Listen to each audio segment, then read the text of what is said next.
Hi everyone. It's been a good week this week. We've had some news from the painter. Car's finally painted.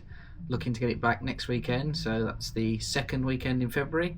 So there's a bit of excitement gathering here. Got a load of boxes of bits and stuff ready to put back on the car. And we're going to start by building these hubs. So you have to excuse the state of the workbench, but here we've got two brand new hubs. These were bought from Mini Mine. Steering arm fitting kit, brand new steering arms, wheel bearings. Yes, I know they're not Timkins, but Timkins are expensive. Didn't cheap out on the ball joints though, opted for the maintenance free ones. Give these a go and see how good they are. And then we've got brand new nipples to go with it as well. You also see over here there's a big box of stuff. This box is absolutely round with new parts, seals, bolts, brackets, you name it. You've got the heater box there. It's had a lick of paint chucked at it, ready to take its new heater core. Brand new, well, not brand new, but the fuel tank's had a brand new coat of paint. Did that the other night. That's come out alright. A few runs in it, but it's not perfect, but I'm no professional painter. And then we got some sound deadening here from Dodo Matt, which I saw Mark Simpson use on his 89 build, and it looked quite good, so I thought I'd give it a go. So yeah, let's get set up and have a bash at building these hubs. Right, so as you can see, we've got the hub mounted in the vise, ready to rock. In the kit themselves, you've got front and rear bearings with the racers in the bags, the centre race or support, whatever that bit does, it goes in between the two either way. Front and rear seals, rear dust cover, and the all-important grease to pack the bearing with. I've probably been doing these totally the wrong way for years, but I've always put them in with either a socket or a hammer and a punch, or some variation of the two, and I think I've changed them 3 or 4 times maybe in the last 10 years. I've never had any real problems with them, so this works for me. Might work for other people a different way, but yeah, this is how I've been doing it, and I should carry on doing it this way until I learn a better way of doing it. So we'll see how it goes. So these hubs themselves come out of the packaging with a layer of oil or grease or some sort of lubricant on them to stop them going rusty, which is funny actually, because I did buy them at Beanley Hall, not this year, the one that's just gone, but the year before. So they've been sat in a box for over a year, and they finally come out to be put together. Shows how that deadline for the car was missed by quite a bit. So yeah, I'm going to put a wiper WD-40 over the race and then tap it in. Just going to offer it up like so. Start him off. I mean, you're supposed to press these in, but I never have. So I found the tool I actually use the most. It's actually a ball joint socket, which funnily enough is the one from Mini Mine. I don't know if I can go into focus. This is a great tool as well. I used to do it with the spanner before, which was very short and very dangerous. It used to slide off, and yeah, you'd be lucky if you didn't impale yourself. But I'm just going around and just tapping each bit at a time and dropping in. People are probably looking at this and cringing, but again, this is the way I've done it for years. This was the way I was originally shown how to do it, and I've never had any major problems with it, so I'll carry on doing it until I find a better way.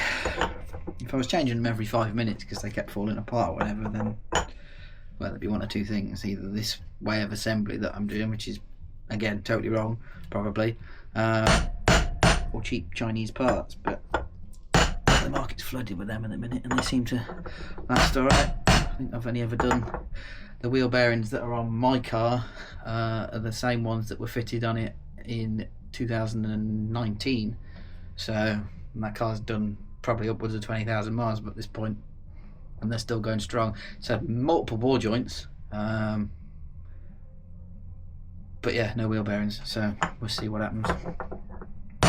You'll notice when it hits the bottom as well, the tone will change. It'll have more a solid clunk when the race is fully down, which probably isn't far off at this point.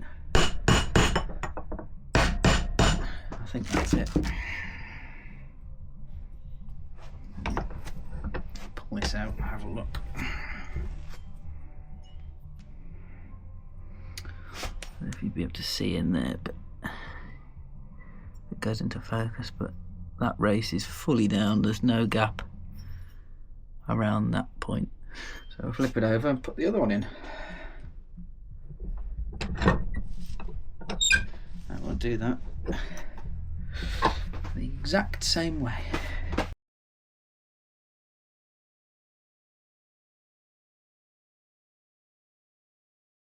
So both their races are in now. That's down all the way,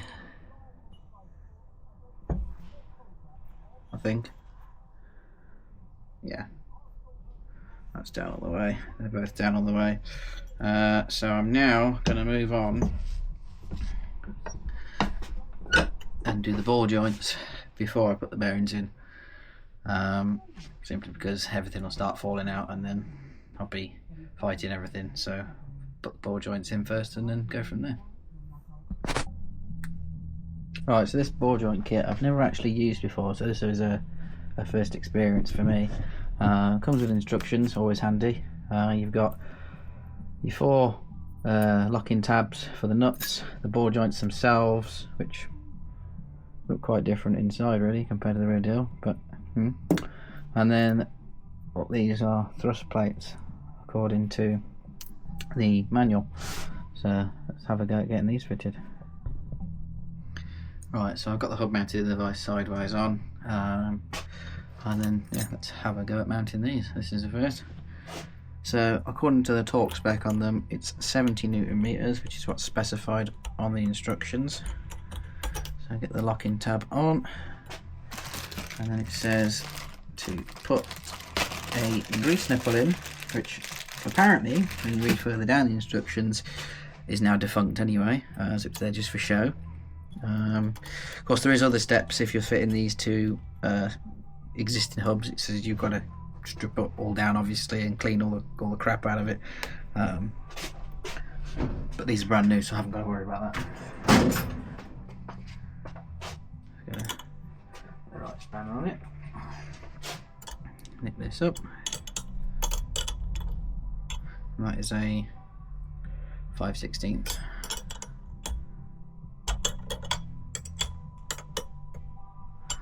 Tight. Got to put the thrust plate in. There is a sort of like a little lip on those. I don't know if it will show on camera. It's like a step. So, and look at the picture. Looks like the step is pointing up. So I'm just going to push that in there and hope for the best. I'll soon find out if it's the wrong way up. And then screw that on there. Should have got my ratchet out of the car. Totally forgot to do that, didn't I? Right, ratchet secure. Let's try that again.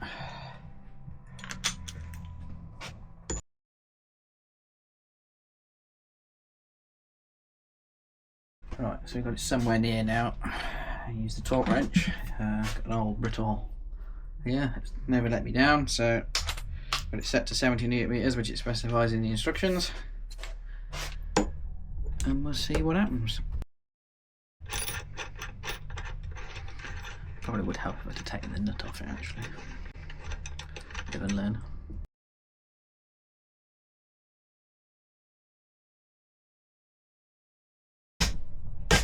That's 70.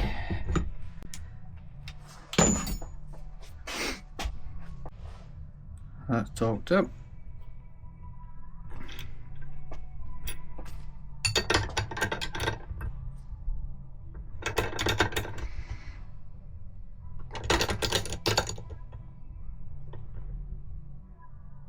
That feels quite nice.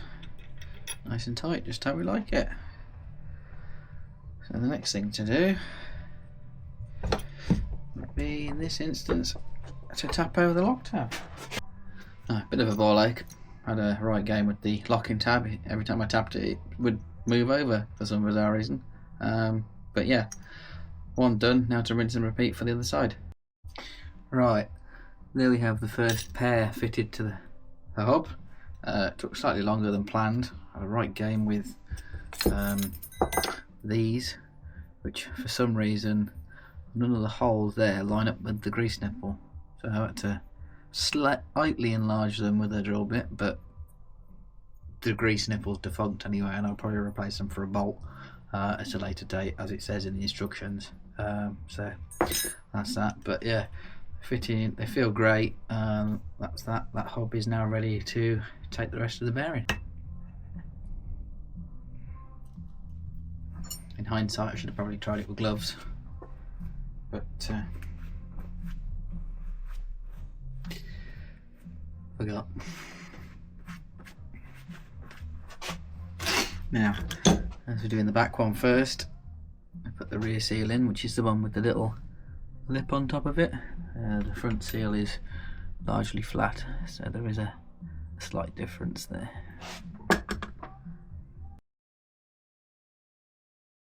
That's the front one all assembled for now. Can't go any further because I haven't got the brake discs or the drive flanges. They're in the post. Hopefully we'll be here soon.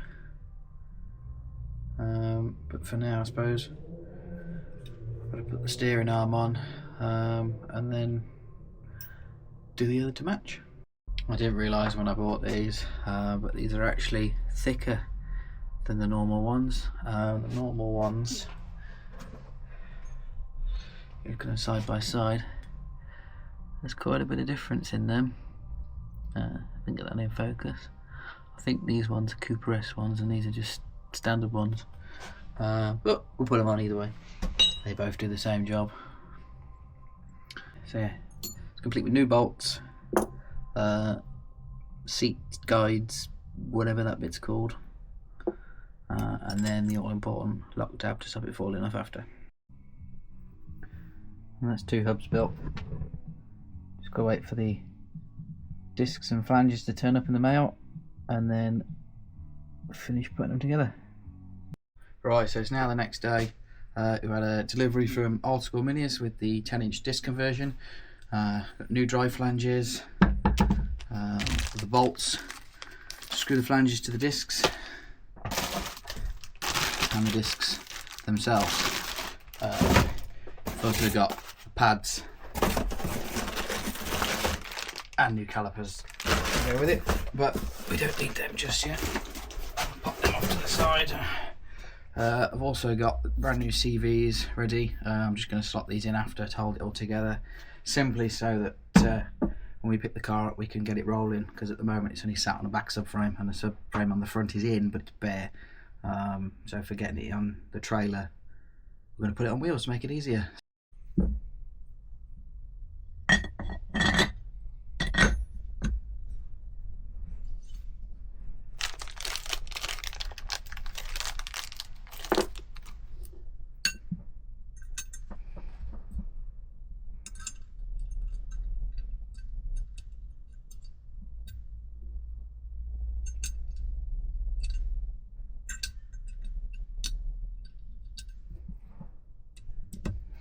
Going to do these up diagonally and attempt to sort of pull it down square, just a little bit at a time.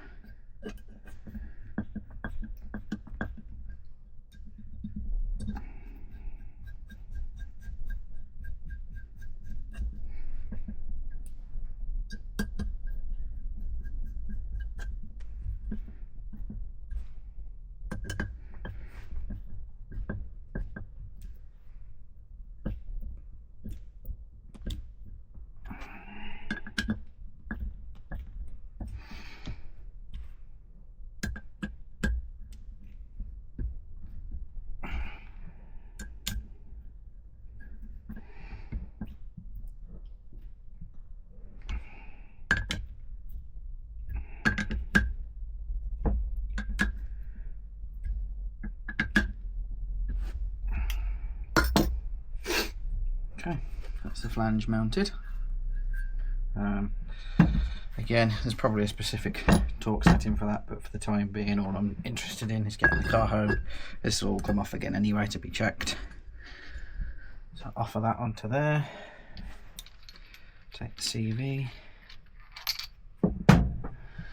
That wasn't supposed to happen.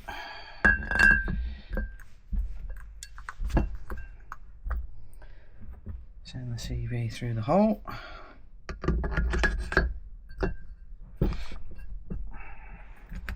Just like that.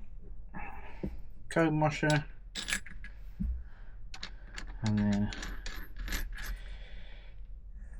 I'll just whiz the nut on the end for now. Just to hold it in place.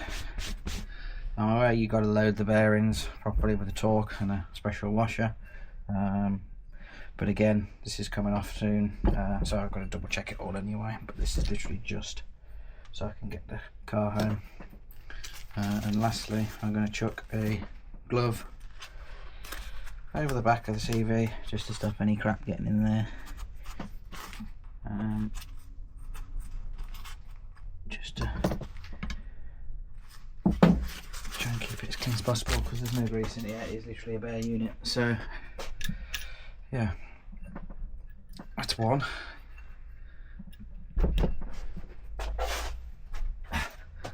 And that's a pair. So there they are in a bit more of a close-up. Again, they're not perfect. They've got to come back and be double checked, and that's literally just to get the car home, as I've said previously. And then that can go in this box of bits here, where we've got high-lows, bottom arms all made up, new front shocks, new donuts, top arms, all the rest of it, ready to bolt on the car. And that's it for this one. Hopefully the next video, the car will be home and I can start bolting it back together. Again, I'm no expert. There will be better guides out there. Don't take this as a guide. It's not. It's literally just me messing about, really. But yeah, hope you've enjoyed it, and if you like it, comment if you want to, and I'll see you in the next one.